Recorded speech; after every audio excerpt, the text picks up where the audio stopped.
Bonjour, bienvenue à tous. Alors on est parti pour prendre la suite de ce chapitre 7. Alors la dernière fois, dans le chapitre 7, ce que vous aviez à faire, c'était essentiellement ceci, c'est-à-dire prendre en main la simulation que j'avais trouvée sur un site américain, donc d'une université américaine du Colorado, qui vous permettait donc de construire des circuits en série et de vérifier en fait toutes les propriétés que l'on avait vues dans ce chapitre 7. Donc il fallait refaire les différents montages et revoir les propriétés du circuit en série, donc qui étaient 1. Que l'ordre des dipôles n'a pas d'importance dans un circuit en série, 2. Si on ajoute un dipôle dans un circuit en série, le courant devient moins intense. Dans un circuit en série, quand une lampe est grillée ou dévissée, toutes les autres s'arrêtent. Et on pouvait vérifier le déplacement du courant électrique qui était imposé par le générateur, d'accord, et que le courant électrique circule de la borne plus vers la borne moins quand le circuit est fermé. D'accord, donc tout ça, c'était à vérifier et à reprendre en main avec cette petite simulation ou animation. Vous aviez de plus à faire deux exercices, les exercices 11 et 19. Alors on va commencer par corriger ces deux exercices. Alors le premier exercice était donc le 11 et on va commencer par lui. Alors la première chose qu'on vous demandait, c'était de faire le schéma d'un circuit électrique, ok, qui comprenait une pile, une lampe, un interrupteur et un moteur, le tout branché en série. D'accord. Une indication, le moteur et la lampe fonctionnent. Si le moteur et la lampe fonctionnent, ça veut dire que le courant électrique circule. Si le courant électrique circule, ça nous donne une indication sur l'interrupteur. On n'a pas à se demander s'il est ouvert et fermé.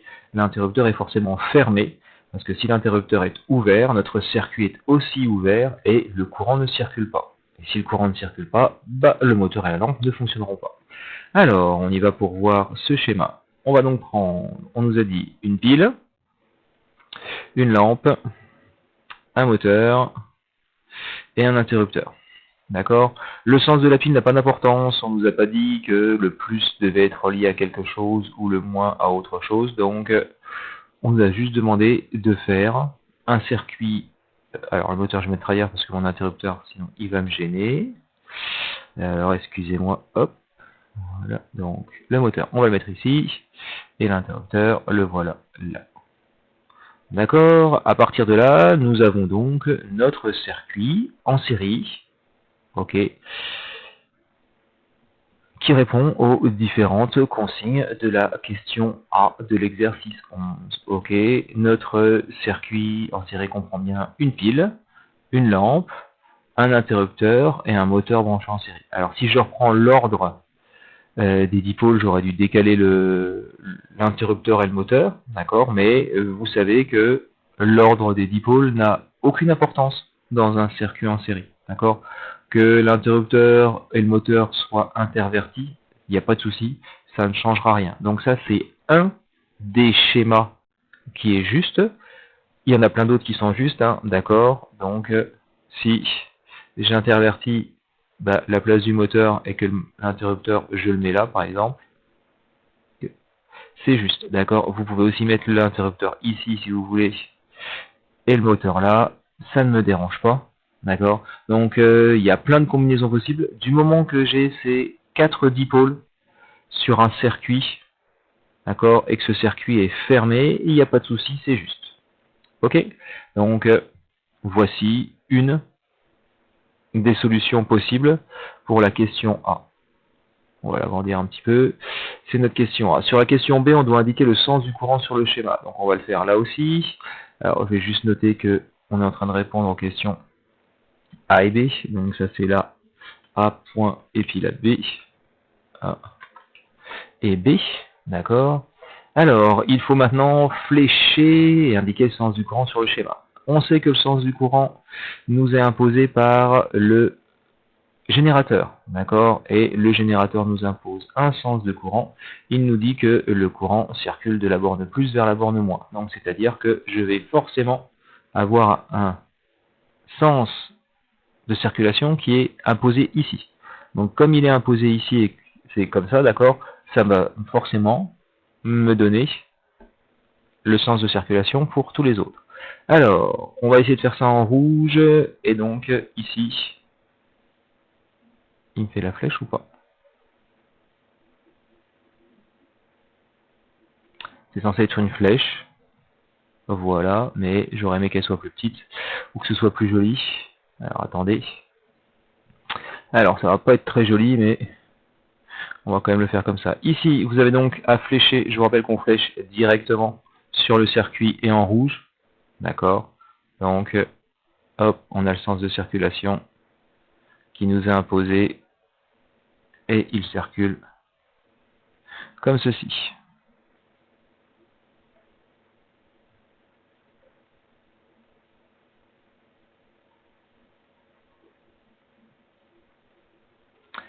Voilà. Ensuite, question C, plusieurs schémas sont-ils possibles? Bah, on l'a vu et je viens de vous le dire, hein, oui, plusieurs schémas sont possibles, d'accord? Et la justification, c'est que l'ordre des dipôles n'a pas d'importance dans un circuit en série. Donc, plusieurs schémas sont possibles. On y va, petit c,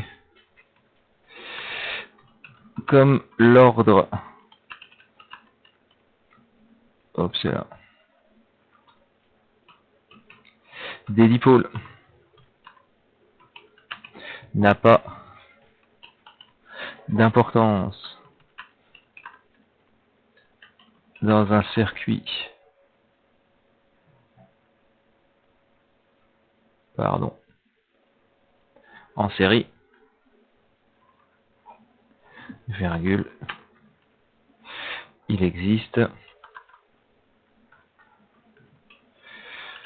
plusieurs schémas du circuit précédent.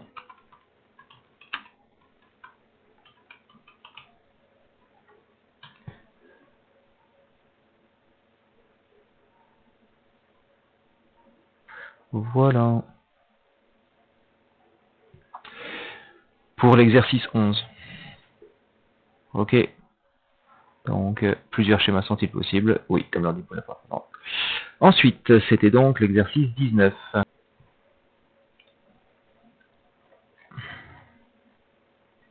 Alors, l'exercice 19 est le suivant.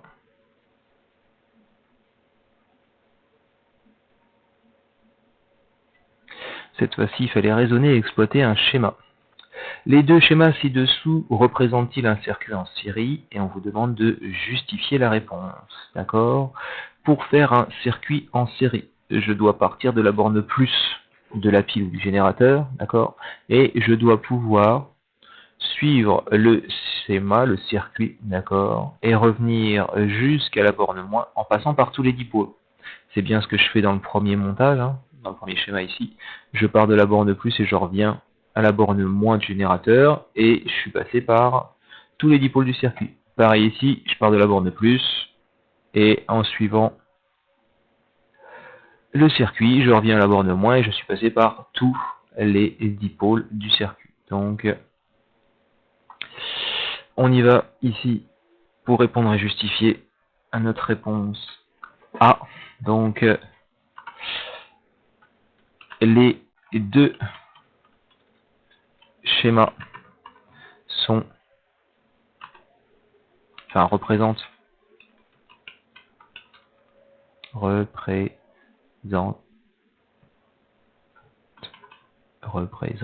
y arriver, des circuits en série, car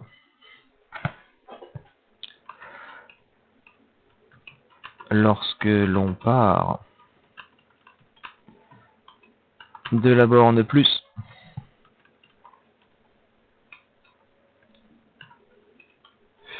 du générateur en suivant les fils, virgule, on passe par tous les dipôles et on revient à la borne moins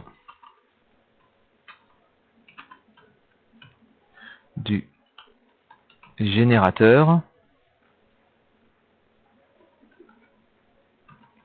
en ne formant qu'une seule boucle. Alors, on va le déplacer parce que ça ne tient pas sur une seule page. Hein. Excusez-moi. Et on va le mettre en bas. Et ben voilà. Les deux schémas représentent des circuits en série, car lorsque l'on part de la borne plus du générateur en suivant les fils, on passe par tous les dipôles et on revient à la borne moins du générateur en ne formant qu'une seule boucle. D'accord, on n'a bien formé qu'une seule boucle, et c'est bien la définition de notre circuit en série. Ok. Ensuite, question B. Représente-t-il le même montage? Pourquoi? Donc ces deux schémas représentent-ils le même montage? Et pourquoi est-ce qu'ils représentent le même montage ou pourquoi est-ce qu'ils ne représentent pas le même montage? On pourrait penser que non, mais on va voir que oui. Ok. Alors, on voit que le plus et le moins du générateur ne sont plus dans le même sens sur ce schéma-là, et ensuite l'ordre des dipôles est un peu différent, et puis en plus le générateur il a changé de place, etc. Sauf que on va reformer notre boucle et on va regarder les dipôles par lesquels on passe. Donc on peut même l'écrire à côté. Hop. Schéma 1. Donc je pars du plus de la pile. D'accord? Et quand je pars du plus de la pile qui est ici, je vais tomber sur l'interrupteur. Ensuite, si je continue avec l'interrupteur, je vais tomber sur le moteur. Et ensuite, après le moteur, je vais tomber sur la lampe. Enfin, je passe par la lampe. Hein. Bon. Et enfin, après la lampe, je reviens au moins de la pile. J'écris pile à la place du générateur parce que c'est un peu plus rapide. D'accord? J'aurais dû mettre générateur. On est OK. Ensuite, si je fais la même chose avec le schéma 2. Donc, toujours, je pars du plus. D'accord? On considère que c'est le plus de la pile parce que c'est plus rapide à écrire, toujours. En partant du plus, je vais tomber ensuite sur l'interrupteur.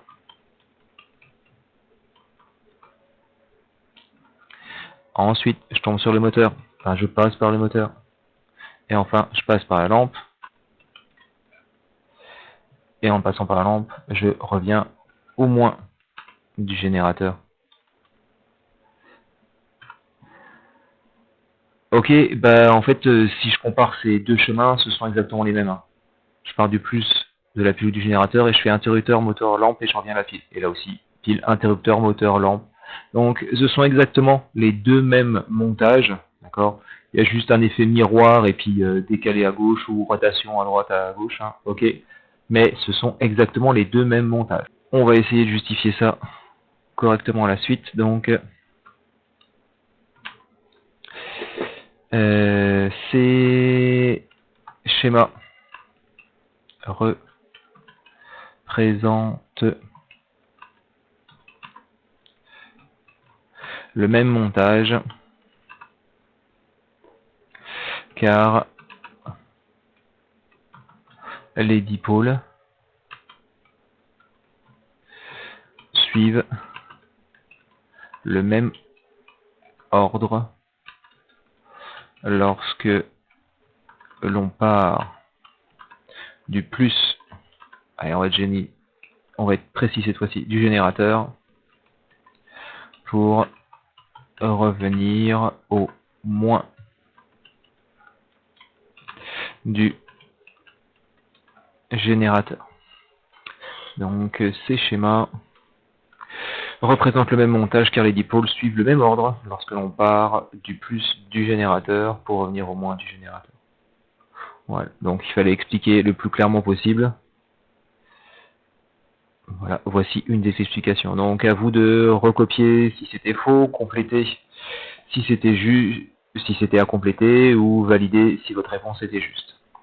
Ok, voici donc la correction de l'exercice 11 et 19 que vous aviez à faire. Vous aviez ça à faire sur votre cahier. Je vous ai pas demandé de me renvoyer tout ça sur Pronote. On fera ça donc pour la prochaine fois.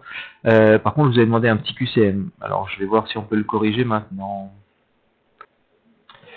Allez, c'est parti.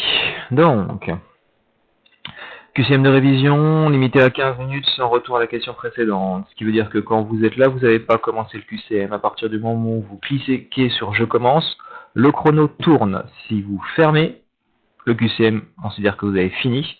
Si vous ne répondez à aucune question pendant 15 minutes, il considère que vous n'avez rien compris. Et dans les deux cas, il vous mettra la note de 0. Donc faites attention au prochain QCM à bien respecter ces règles-là. Alors on est parti. Je commence à répondre.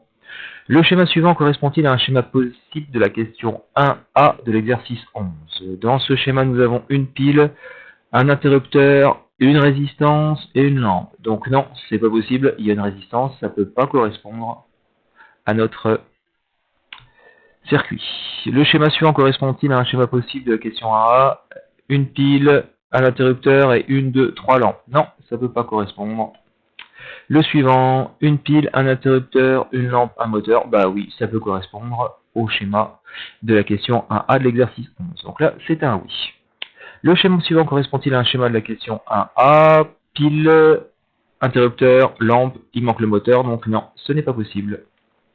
Ensuite, le sens de circulation du courant dans un circuit électrique est de la borne moins vers la borne plus de la pile. Non.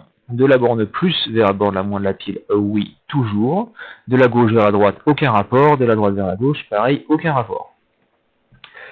Le sens du courant est-il correct dans le schéma suivant? Alors, le sens du courant, on a la pile qui est ici, et la pile nous impose que ça circule du plus vers le moins. Et bah non, d'accord, on n'est pas dans le bon sens. Donc là, c'est non.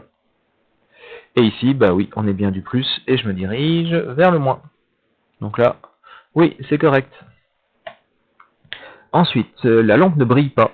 Le dessin du montage correspond à quel schéma? Donc ici, nous avions le schéma numéro 3, le schéma numéro 2 ou le schéma numéro 1. Le schéma numéro 3, c'est pas possible puisque l'interrupteur est fermé, donc le courant circule, la lampe va briller. Le schéma numéro 2, l'interrupteur est ouvert, le circuit est ouvert, ça ne va pas briller. C'est donc lui, et ici, bah, il manque l'interrupteur. Ok, on valide. Dessin suivant, vous aviez une pile, une lampe, un interrupteur, une lampe. Le dessin du montage 4 correspond à quel schéma? Alors, nous avions ici des lampes qui étaient jaunes et qui brillaient, donc l'interrupteur doit être fermé. Ok. Et puis, de toute façon, le schéma numéro 3, il y a bien pile, lampe, interrupteur, lampe, c'est le bon. Le schéma numéro 2, c'est pas possible parce qu'il y a un moteur et qu'il n'y en a pas dans notre dessin. Et le schéma numéro 1, bah, il manque un interrupteur. Donc le seul valide, c'était donc le schéma numéro 3. Pas de souci avec interrupteur ouvert ou pas, il n'y avait pas de piège. Le dessin du montage correspond à quel schéma? On a donc une pile, un moteur, une lampe et un interrupteur. Pile, moteur, lampe, interrupteur. Lui a l'air d'être pas mal. D'accord? Ici, pile, moteur, lampe, résistance. Aucun rapport, ça peut pas être ce schéma-là. Et ici, pile, moteur, lampe, interrupteur. Donc la seule chose qui va dépendre, c'est l'interrupteur ouvert ou l'interrupteur fermé. Ici, le moteur a l'air d'être à l'arrêt, d'accord, et la lampe ne brille pas. D'accord? Donc c'est le schéma numéro 1 qu'il fallait valider. Voilà. D'accord? Donc à partir de là, on a corrigé notre QCM. La note du QCM doit maintenant apparaître dans votre bulletin du 3e trimestre. D'accord? Si tout va bien, ça s'intitule QCM 1, ce qui veut dire qu'il y aura d'autres QCM. On fonctionnera comme ça pour les évaluations. Et on va maintenant passer à la suite du cours. Donc la suite du cours, c'est tout simplement une nouvelle page et on fait une flèche. On va passer au chapitre 8.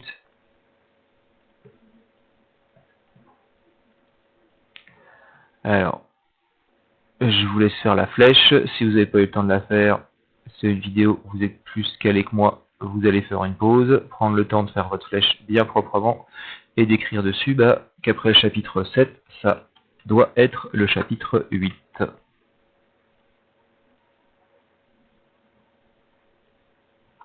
Voilà. Et à la suite, on va noter le titre.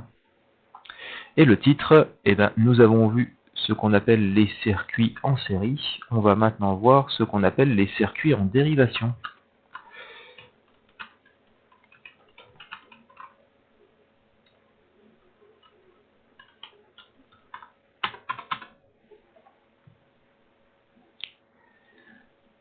Alors, si on a donné nom de circuit en série, c'est parce qu'il existe un autre type de montage, un autre type de branchement de dipôle, et cet autre type de montage s'appelle la dérivation. D'accord ? On va réaliser des circuits qui sont dits en dérivation. Pour introduire les circuits en dérivation et comment est-ce que cela fonctionne, on va faire une démarche d'investigation.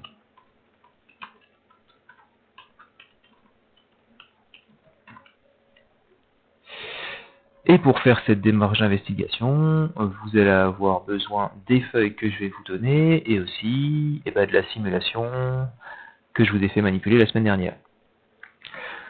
Alors, je vous présente la démarche d'investigation et vous aurez plusieurs supports pour me répondre et me faire parvenir votre travail.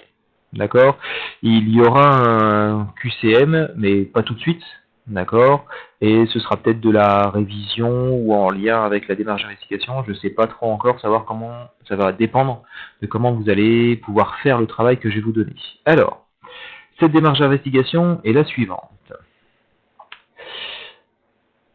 C'est un travail pratique, d'accord, donc c'est plutôt un travail simulé maintenant, et on a besoin de vos lumières. Voici les consignes et voici la mise en situation. On se place chez les Simpsons, d'accord. Nous avons trois personnages des Simpsons, Bart, Lisa et Homer. Bart est occupé aux toilettes, d'accord. Homer est occupé aux toilettes, Bart s'amuse dans sa chambre et Lisa mange toute seule dans la salle à manger. Ok, ils sont tous les trois chez eux et il y a la lumière de la chambre de Bart, des toilettes et de la salle à manger qui sont allumées. Sauf que, soudain, la lampe grille dans la salle à manger et c'est le noir dans toutes les pièces de la maison. D'accord ? Bart est un petit peu énervé et dit « Vous trouvez normal que lorsqu'une lampe grille, toutes les autres s'éteignent ?» Et Homer, lui, est paniqué. « Je ne comprends pas, j'ai pas fait les bons câblages électriques dans la maison, suis seul dans le noir et dans les WC. » Ok ? Donc, on est chez les Simpsons, une lampe vient de griller et toutes les autres se sont éteintes. Ok ? C'est un peu problématique. Donc, vous allez avoir deux missions. La mission numéro 1, ça va être de trouver la manière dont les lampes sont assemblées, sont branchées dans la maison des Simpsons. D'accord ? Un indice pour vous aider, je vous rappelle que pour représenter une lampe grillée, on la dévisse, on la déconnecte. Ok ? Alors, le matériel que vous allez avoir à votre disposition, d'accord, ça va être une pile, autant de fils que vous voulez, et 2 ou 3 lampes, à vous de voir. Parce que dans la mise en situation, il y a 3 lampes, les WC, la salle à manger et la chambre de Bart, d'accord, mais 2 suffisent si vous n'y arrivez pas avec 3 lampes. Mais bon, avec ce matériel-là, vous allez me reproduire la maison des Simpsons. Ok, donc vous utilisez la petite simulation avec le lien que je vous ai donné, d'accord. Vous avez besoin d'une pile, vous avez autant de fils de connexion que vous voulez, donc là, il n'y a pas de souci. Et soit vous utilisez 2 lampes, soit vous utilisez 3 lampes, d'accord. Et vous me faites un montage électrique qui doit être exactement dans la même situation que chez les Simpsons. C'est-à-dire que dès que je vais déconnecter une lampe, poum, tout va s'arrêter. C'est-à-dire que les deux autres ou l'autre lampe va s'arrêter. Ok ? Donc, c'est précisé à la suite. Pour savoir si votre montage est bon, il faut déconnecter une lampe et l'autre ou les autres doivent s'éteindre. D'accord ? Une fois que vous avez réussi à faire ça, vous pouvez me faire une petite capture d'écran si vous voulez de la simulation, mais j'en ai pas besoin. Moi par contre, je veux que vous me fassiez le schéma de votre montage. Le schéma du montage, il y aura plusieurs manières de le faire. Soit vous utilisez ce que je vous donne ici, c'est-à-dire que vous avez une boucle, d'accord, et vous avez des lampes qu'on peut déplacer, d'accord, pour mettre sur le schéma, comme je fais en cours, ok, et vous avez aussi une pile, d'accord, qu'on peut déplacer pour représenter le schéma. Ça marche ? Donc là, soit vous me le faites de manière parfaitement informatique, c'est-à-dire que vous ouvrez un des documents que je vous envoie et vous représentez le schéma proprement là-dessus. Ça se déplace, hein, d'accord? Ça peut changer de taille aussi, il n'y a pas de souci. À vous d'essayer de me faire ce schéma. Si vous n'y arrivez pas ou si vous ne voulez pas essayer, c'est simple. Vous faites un beau schéma au crayon de papier à la règle sur votre cahier, vous le prenez en photo et vous me l'envoyez, d'accord? Vous le joignez avec la suite de vos réponses. Ensuite, il faut répondre à différentes questions. La première question, c'est combien y a-t-il de boucles dans le montage que vous avez fait? Donc ici, vous allez faire le montage qui vous a servi à faire la simulation et vous me dites, bah, il y a 1, 2, 3, 4, 5 boucles. Autant que vous avez fait de boucles pour me réaliser ce montage. Ensuite, le courant électrique circule-t-il dans le circuit avec une ampoule grillée? À vous de me justifier la réponse. D'accord? Le courant électrique circule car ou le courant électrique ne circule pas. Ok, vous me rédigez ça. Soit vous imprimez la feuille et vous écrivez à la main, soit vous tapez directement la réponse sur le document que je vous enverrai. Ok? Ensuite, mission numéro 2. La mission numéro 2 va être de trouver un autre circuit un peu plus pratique où les lampes seraient indépendantes. D'accord? Donc l'objectif est simple, il est ici. Homer aimerait que lorsqu'une lampe grille, les autres restent allumées. D'accord? Ce qui devrait être quand même beaucoup plus pratique pour aller dans le garage, chercher une autre lampe et changer la lampe grillée. Ok? Donc, le matériel mis à votre disposition, c'est toujours le même. Une pile, autant de fils que vous voulez, et 2 ou 3 lampes. D'accord? Là aussi, à vous de voir. Et vous allez, à l'aide de la simulation, cette fois-ci me faire un autre type de branchement. Vous devez me brancher toujours une seule pile, d'accord? Vous devez me brancher les 3 lampes avec autant de fils de connexion que vous voulez, mais cette fois-ci, quand on va supprimer une des lampes, d'accord? Paf, les 2 autres doivent continuer à briller. Attention, les 2 autres doivent continuer à briller sans aucune intervention de votre part. D'accord? Quand une lampe grille chez vous, il n'y a pas quelqu'un qui vient mettre un fil ou qui vient allumer un interrupteur ou quoi que ce soit derrière. Ok? Donc, vous devez tout simplement déconnecter une lampe, limite l'enlever, d'accord? Et les 2 autres doivent fonctionner. Donc, c'est bien précisé ici, hein. Attention, pour savoir si votre montage est le bon, les 2 lampes doivent être allumées, enfin les 2 ou 3 lampes doivent être allumées, puis on déconnecte une des 2 ou 3 lampes, et l'autre ou les autres doivent toujours être allumées. D'accord? Elles doivent, non c'est l'autre aussi, mais c'est pas grave, je mettrai. Doivent toujours être allumées, sans intervention de votre part, ni apparition d'un nouveau fil. D'accord? Donc vous déconnectez une lampe, et en déconnectant une des lampes, les 2 autres n'en ont rien à faire, elles continuent de fonctionner. Ok? Donc, le but c'est de manipuler. Vous auriez eu exactement la même chose à faire en cours. Vous auriez eu une pile, 2 lampes, des fils, et ça aurait été à vous d'expérimenter pour me trouver un montage qui permette que lorsque une lampe grille, l'autre continue de fonctionner. D'accord? Et je précise bien, sans aucune intervention de votre part. Il y a juste à déconnecter une lampe, et après, l'autre fonctionne toujours. Une fois que vous aurez fait ce montage, l'avantage avec la simulation, c'est que vous essayerez de déplacer les fils pour que ça ressemble à un truc à peu près propre, d'accord? Et il faudra me refaire le schéma de votre montage. Donc là, pareil, plusieurs méthodes. Soit vous me le faites sur votre cahier à la règle crayon de papier, vous prenez une photo et vous m'envoyez, soit vous utilisez ce que je mets ici. Donc vous avez toujours les lampes, la pile, et puis je vous ai mis plein de fils en fait, d'accord? Pour pouvoir les déplacer, les mettre au-dessus, les mettre sur le côté si vous voulez, d'accord? Ce qui vous permet de faire des montages différents. Donc il y en a plein, tout n'est pas utilisable, vous n'êtes pas obligé d'utiliser tout ce qui est donné ici, c'est juste pour vous montrer qu'on fait différentes formes. D'accord? Donc tout n'est pas à utiliser au niveau des fils, par contre, au niveau des récepteurs, tout est à utiliser. Hein. Ok, récepteurs et piles. Une fois que vous avez fait ce montage, vous répondez aux questions suivantes. Combien y a-t-il de boucles? Je vous demande de dessiner sur le schéma avec des flèches rouges le trajet suivi par le courant dans les fils électriques. Ok. Et ensuite, dernière question générale de conclusion. Pourquoi le courant circule-t-il toujours dans votre montage quand une des lampes est grillée? Et je vous demande de raisonner en termes de boucles dans le circuit. D'accord? Donc, vous verrez ça. Une fois que vous aurez trouvé la solution, ça va se décanter un petit peu et vous allez pouvoir y répondre plus facilement. Alors voilà, donc vous allez trouver sur Pronote. Donc cette vidéo sur le site du collège, vu que vous la regardez, c'est que vous l'avez trouvée.